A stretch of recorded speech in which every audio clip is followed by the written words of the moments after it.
میلاد مصطفیٰ کانفرنس میں آتے تھے. ابھی 37ویں ہماری میلاد مصطفیٰ کانفرنس گزری جس میں بھی سید ساتن شاہ صاحب تشریف لائے. انشاءاللہ اس بار بھی 2 مہینے کے بعد پھر کانفرنس ہونے والی ہے. وقت بڑی تیزی سے گزر رہا ہے. تو میں عرض یہ کر رہا ہوں حضرت علی مرتضیٰ شریف خدا رضی اللہ تعالیٰ عنہ کے پاس منافق آ گیا. منافق کا خیال یہ تھا کہ علی مرتضیٰ کی نماز عصر قضا ہو جائے گی, میں مشکل سوال کروں گا. اس نے بڑا مشکل سوال کر دیا. یہ مشکل سوال بھی الجھ جائیں گے. جو میرے سوال کا جواب میں ان کو جا دوں گا. سوال کا جواب دیتے دیتے نماز عصر قضا ہو جائے گی. پھر میں پروپیگنڈا کرنے میں میرے لیے بڑی آسانی ہوتی ہے. ہر دور میں پروپیگنڈا ایک ہوتی ہے. پروپیگنڈا کرنے والے لوگ ہوتے ہیں.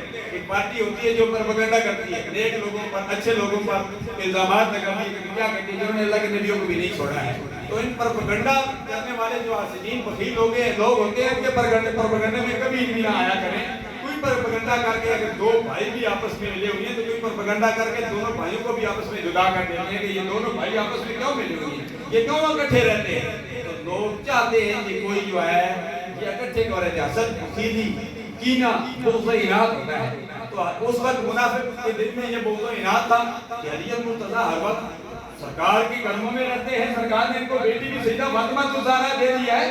میں پروپیگنڈا کرنے میں کامیاب ہو جاؤں گا, ان کی نماز عصر قضا ہو جائے گی. معاذ یہ کہتا تھا یہ الگ موضوع ہے کہ اللہ کے والوں کی, اللہ کے نبیوں کی, صحابہ کرام کی, اہل بیت کی, ان کی غلطی, ان کی خطا بھی ہمارے لیے عطا ہوا کرتی ہے.